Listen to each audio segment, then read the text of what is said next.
Are you a teacher and you are struggling with so much going on at home? So you go into school every day and the reality is that we give out at a very intense pace, and then we go home. So if you have stuff going on at home, it's a double whammy, right? Is that what you're dealing with at the moment? What's your reality? So join me today as we look at the realities, look at the challenges that we have with home life and school life, and let's look at some small steps to help you along the way. So as a teacher, you know that you're going to have to go into school and stand in front of your class. You have to perform. You have to be energetic, creative, enthusiastic. You've got these little or sometimes big eyes on you, hopefully, waiting, watching, expecting, judging perhaps. But they're watching you, aren't they? If you're not full pelt, 100% on best performance, they're going to pick that up. It's like your children at home. They respond if you're feeling drained and they react against that, don't they? They use it subconsciously, I'm sure. So what happens when something happens at home? It knocks you, big or small. You still have to go in. You still have to stand up in front of your class. Be that person. Be that safe person. That person who responds in a consistent manner. That calm, authoritative adult. So what happens then? So I remember taking an assembly, and I loved taking assemblies. It was my passion, but something knocked me at home in the morning. I had some difficult news. So I went in and my mind was fuzzing and struggling with how to process what I'd heard and what had happened. And I knew I had to stand up and bring energy, bring this amazing sort of delivery of learning and delight to the children. So I had 400 children, maybe 15 adults watching me, and I was standing there thinking, how do I do this? And all I can remember is one of the adults sat on the side of the hall on her chair, smiling at me. I don't know that she knew anything going on for me, but she just smiled. So I sort of slightly kept looking at her, focusing on what I was delivering. And then as the children started to engage and respond with me, then I lost myself in the joy of being a teacher, in that passion of sharing exciting stuff with them and watching them respond. So it was okay. But my goodness, it was draining. Do you relate to that? It's that pressure to perform, that pressure to pretend that you're okay, because that's what we have to do. We don't have that option to sit at a desk, hand on your head and just think, oh, what an awful morning at home. How do I start? You just have to be there and you have to be on it and going. Exhausting. So can we agree that the impact of dramas at home, added to the stress and the emotional toll, combined with teaching and all the demands that brings, can increase the risk of burnout? I don't know how you react to it, but for me, I struggle to listen, to engage, to be creative, to focus, things like that.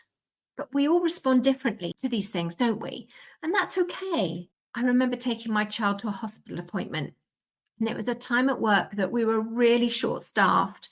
I think we were a teacher or two down, and we were teaching assistants short a lot, and the complex needs in the school was quite significant. So, oh my goodness, I was at school, I was just running around rearranging timetables and sort of asking teaching assistants to adapt where they went and who they supported. And obviously they were amazing. They are such an amazing group of people, aren't they? But it was really tough on them. And I felt bad for them. And I would step in where I could.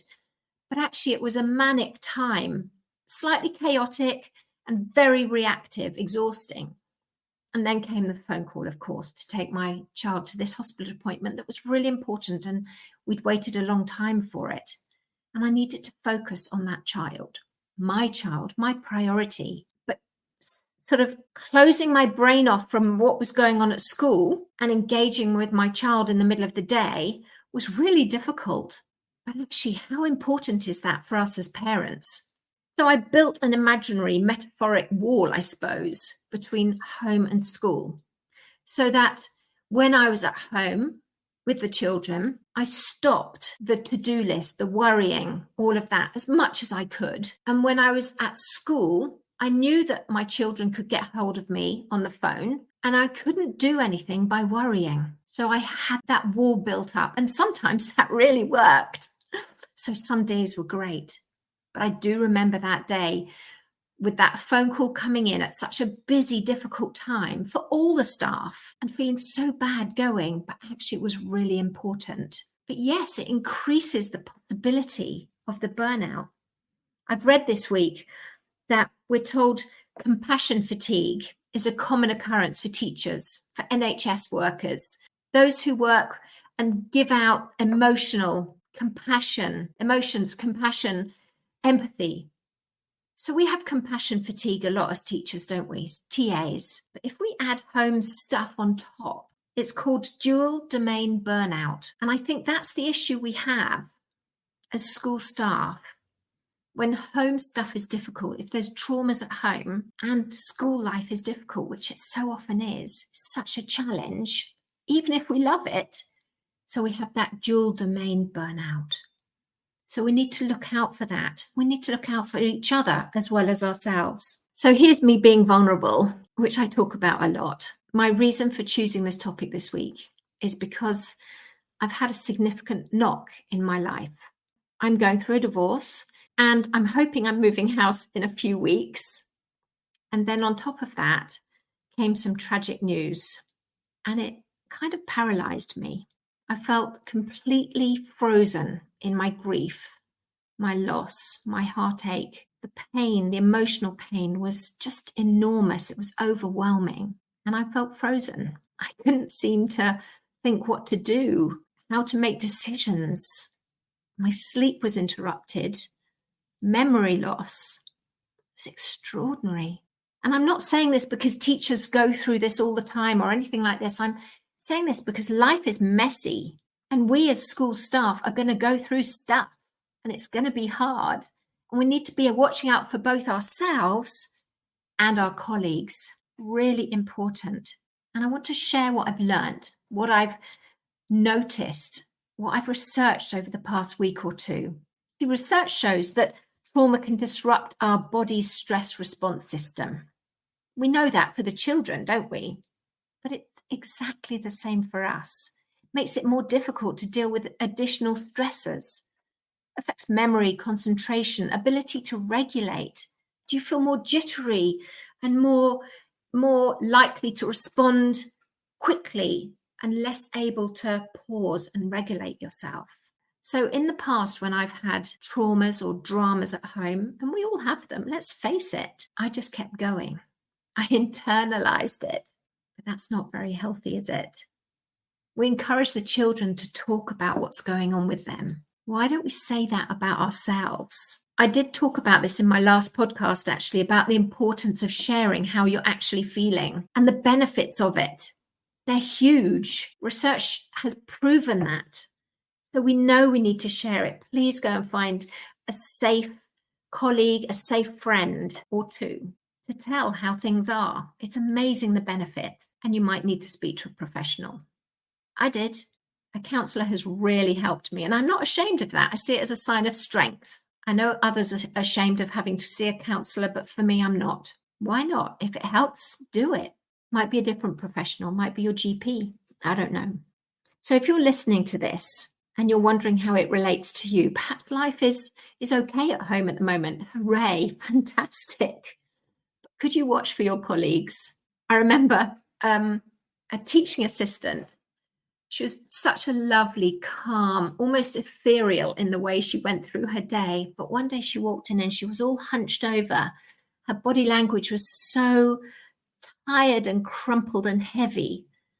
And I remember saying to her, how was your house move yesterday? Did it go okay? And straight away she opened up and she stood up straight. And all it was being recognized, remembered, seen, heard. And her body language changed, her whole facial expression changed. All it was a simple moment of being valued, being seen, helped her. you could be that person for someone. Or perhaps it's more practical. I worked with a teacher once who had carpal tunnel surgery. So for a few weeks, she only had one hand that was really usable. So I used to pop into her classroom at the end of the school day as often as I could, just ask if there was anything she hadn't been able to do, or how was she getting on even?